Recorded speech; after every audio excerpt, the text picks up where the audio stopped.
I've already complained about rumour channels and liars like Userbenchmark. But what's the alternative? What sort of advice can I give you to help you avoid them? The simplest way is not to look at them. But I know that's not good enough for some of you. What if misinformation comes looking for you? How can you build up your own defences so that you're prepared? That's what this video aims to do. The best defence I can give is unfortunately also the most long-winded and boring. You need to improve your own knowledge of the subject matter.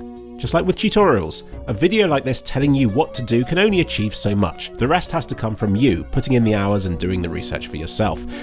Because the more knowledgeable you become about hardware, for instance, the easier it becomes to sniff out lies and bullshit. If you're watching this, I assume you must have interest in hardware. If not, then why would you be following rumour mills or Userbenchmark in the first place? So get all the time you spent doing that, and instead put it into reading up proper reviews about proper products.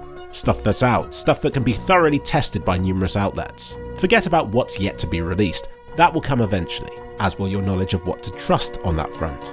Because the better you learn existing products, the better you'll get at speculating about what the next products will be like. That is, after all, what I suspect most rumour and leak channels do themselves anyway. So to start your journey into learning about hardware, just pick a component to learn about. Why not one that's in your PC already? At least then you can get a feel for how your computer compares with what else is out there.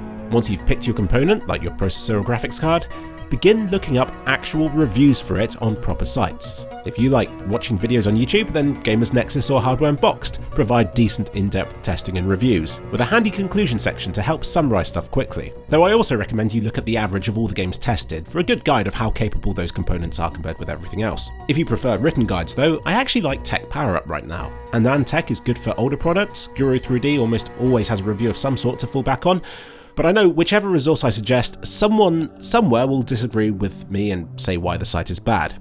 And there's wisdom to be gained from this approach too, because you shouldn't just rely on one source. You should use several, as you will build up a better idea of that product from not limiting your knowledge to just one review. Once you've done that, you can then return to sites like Userbenchmark and discover just how out of line they are compared with literally the rest of the world.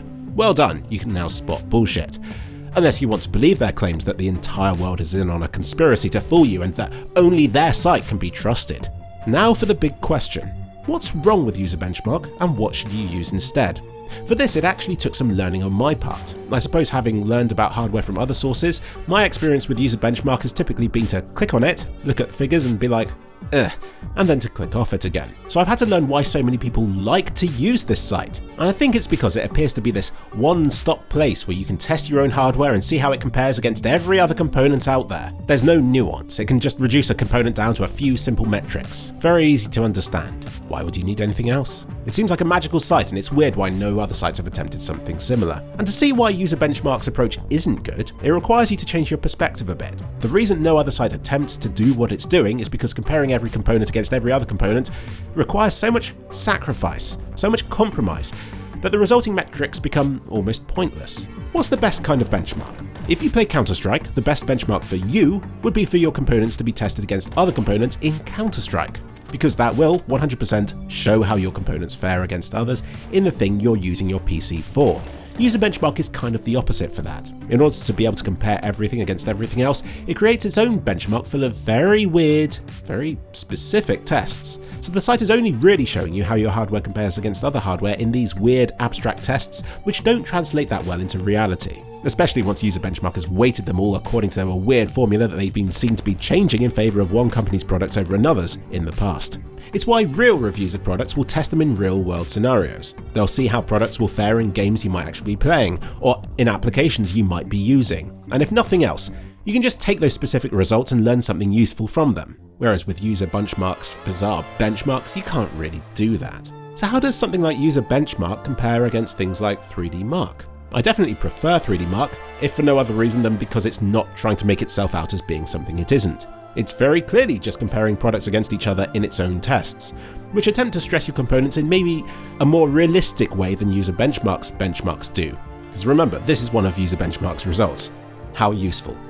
However, even with 3D Mark, I'd only use its results as a curiosity, as a challenge to overclock my own components to see if I can beat my own previous 3D Mark scores. Or maybe to brag about having a higher 3D Mark score than another person does. but I'd still only see that as being one result, and not even one that translates too well into real-life use cases. So if you're just using Userbenchmark to see if the results you're getting are in line with other people using the same hardware as you are, then maybe the site has some kind of value for that use case. I still wouldn't trust a site that has shown such incredible bias in the past though, and to assume the component write-ups and its benchmarking results and the benchmark program itself can all be treated separately without the biases of one affecting the others just doesn't sit right with me. Use other reviews instead. So that's why I don't think you can trust a universal benchmarking system like Userbenchmark. And the proof is always in the pudding, being how well components can run stuff that you're actually going to use them to run, not in your component's ability to run a benchmark like this, or this, or this, or even this. Sorry 3D Mark. So sure, keep using things like Userbenchmark, but also use other sites. And I think over time, as your knowledge of hardware increases, your interest will shift over to the other sites because you'll become aware of how limited, incompatible, and weird Userbenchmark's results are compared with every other resource on the internet. The last topic I want to tackle is rumour mills. I was asked the other day what my thoughts were on the Snapdragon Elite X, which is a yet-to-be-released processor, and how I felt towards this comment was a jumbled mixture of emotions. I was flattered they wanted to know my thoughts, but also confused as to why they think I'd have thoughts about something that's yet to be released. If you must know, I think it looks very impressive. I'm excited to see how a new competitor fares within a processor market, and I hope it kicks the others into action, because that's all good news for consumers. But you should always treat pre-release info and benchmarks with a pinch of salt. They're all fun to look at, but even if they're true, there are typically more important factors about them that you'll only discover come release day and the more robust, third-party, in-depth reviews that follow. People put too much significance on upcoming products and too little on what's already available and just how capable that is. So I draw a big line in my head. On one side are the leaks, rumours and pre-release figures, which are fun to think about and can be vague guides about what's yet to come, but I never see them as being anywhere close to being equal to already released and reviewed components, which I keep very much on the other side of that line that I've drawn in my head. And I feel no shame in saying I don't know when asked about what I think of upcoming products. That doesn't mean I know less than those people following the rumour mills do, it just means I'd rather wait for actual reviews before forming a judgment about stuff. In a practical sense, information about upcoming products is only really there to make you hold off upgrading until that stuff is released. And the answer to whether or not you should do that depends very much on what you have already and what you want to do with your computer. Does existing stuff let you do that? Will future stuff let you do that stuff better? And if so, then is it even worth holding out longer for that unknown leap in performance? Will it shift the prices enough that you'll regret buying something right now?